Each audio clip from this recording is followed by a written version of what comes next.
नमस्कार मैत्रिणींनो आणि मित्रांनो, तुम्हा सर्वांचं माझ्या चॅनलमध्ये स्वागत आहे। तर आज आहे मोक्षदा एकादशी आणि मोक्षदा एकादशीला काय पालन करावे, कशी पूजा करावे आणि मोक्षदा एकादशीने आपल्याला कुठलं फळ मिळते। मोक्षदा एकादशी केल्याने आपल्याला मोक्ष मिळते आणि आपल्या 7 पिढ्यांना मोक्ष मिळते। आपल्याला कधीच कुठलं संकट येणार नाही ही एकादशी केल्याने। आणि ही एकादशी मार्गशीर्ष महिन्यामध्ये येते आणि कुणाला एकादशी चालू करायची असेल तर तुम्ही ह्या एकादशीपासून सुरुवात करू शकता। ही एकादशीचे नियम काय आहे आणि आजच्या दिवशी तुम्हाला कुठला मंत्र बोलायचा आहे तर चला आपण व्हिडिओमध्ये बघूया। मोक्षदा एकादशी 2025 मोक्ष म्हणजे काय? कलियुगात मोक्ष मिळू शकतो का? तर बघा, कलियुगामध्ये या एकादशीने मोक्ष मिळू शकतो का? तर बघा, 5 सोपे आणि सरळ मार्ग आहेत। मोक्ष म्हणजे काय? मोक्षदा एकादशीपासून काही गोष्टीची सुरुवात केल्यास नक्की मोक्षापर्यंत पोहोचता येऊ शकतं। कसे? तर चला ते जाणून घेऊया। मार्गशीर्ष मास हा केशव मास म्हणूनही ओळखला जातो, कारण या महिन्याचे पालक तत्व भगवान महाविष्णू यांच्याकडे असते। गीतेमध्ये 10व्या अध्यायात विभूती योग्य सांगताना भगवंतांनी मार्गशीर्ष मासाचा म्हणजेच मार्गशीर्ष महिन्यात मी असतो असे म्हटले आहे। मार्गशीर्ष महिन्यात शुक्ल पक्षातील एकादशीला मोक्षदा एकादशी म्हणून ओळखली जाते। याच दिवशी गीता जयंती असते। सोमवार 1 डिसेंबर 2025 रोजी मोक्षदा एकादशी आहे।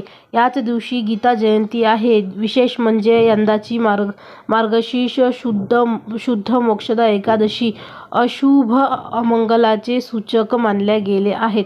पंचक काळात असणार आहे। गुरुवारी सुरू झालेला पंचक सोमवार 1 डिसेंबर रोजी रात्री 11:18 संपणार आहे।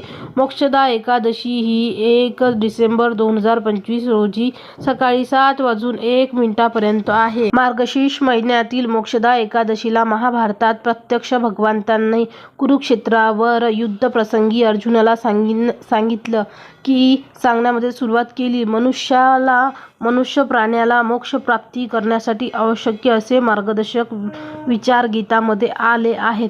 त्यामुळे ती मोक्षदा म्हणजे मोक्ष देणारी म्हणून गौरवली जाते। या दिवशी श्रीकृष्ण, व्यास आणि गीता यांची पूजा भक्तिपूर्वक केली जाते। मोक्ष म्हणजे काय? तर सुटका। मग ती अनेक गोष्टींमधून असू शकते। ना आवडते ठिकाण, ना आवडती व्यक्ती, ना आवडते विषय, ना आवडते काम, अशा ना आवडत्या गोष्टीतून स्वतःची सुटका झाली की तो क्षण मनुष्याला मोक्षप्राप्तीचा आनंद देणारा ठरतो। परंतु आध्यात्मिक मार्गात जो मोक्ष सांगितला गेला आहे तो सुटका करणाराच आहे। फक्त ती सुटका विषयांमधून, संसारातून नाही तर जन्म मृत्यूच्या फेऱ्यातून असते असे सांगितले जाते। आत्म्याचा प्रवास नरदेह हा मोक्षाचा मार्ग। आपल्याकडे पुनर्जन्माची संकल्पना रूढ आहे। जर पुनर्जन्माला कोणताही शास्त्रीय आधार नाही तर मोक्षाची कल्पनाच बाद ठरेल। असंख्य जीव जाणून जन्म मृत्यूचा प्रवास करून मनुष्य देहात येतात। मनुष्य देहातून आत्म्याची सुटका झाली तर आत्मा मुक्त होतो, म्हणजेच त्याला मोक्ष मिळतो।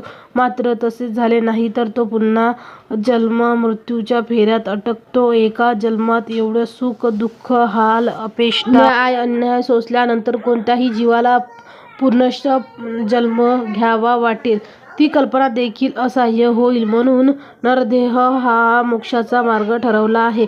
मोक्षाच्या क्षणी दिलेला नकार म्हणजे मोक्ष।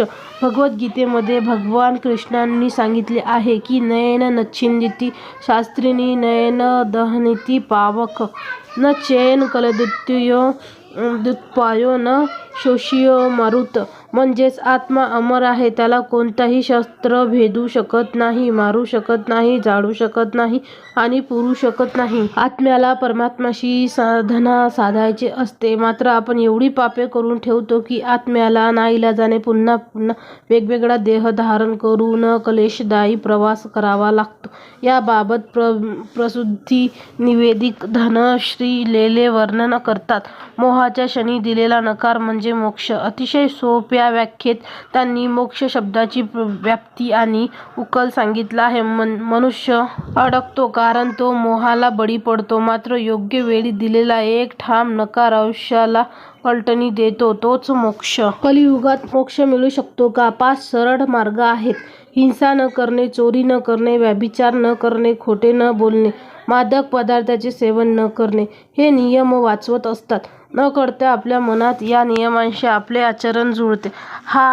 हा विचार डोकावला असेल तर कदाचित जाणते की अजाणतेपणी आपल्या हातून अनेक चुका घडल्या असतील, परंतु वेळ गेलेली नाही. आपल्या आचरणी यादी स्वच्छ असेल तर मृत्यूपक्षात आत्मा मुक्त होईल आणि त्याला मोक्ष मिळेल. परंतु मोक्ष मिळेल न मिळेल याचा विचार न करता आपल्याला आपले वर्तन नेहमी शुद्ध ठेवले पाहिजे.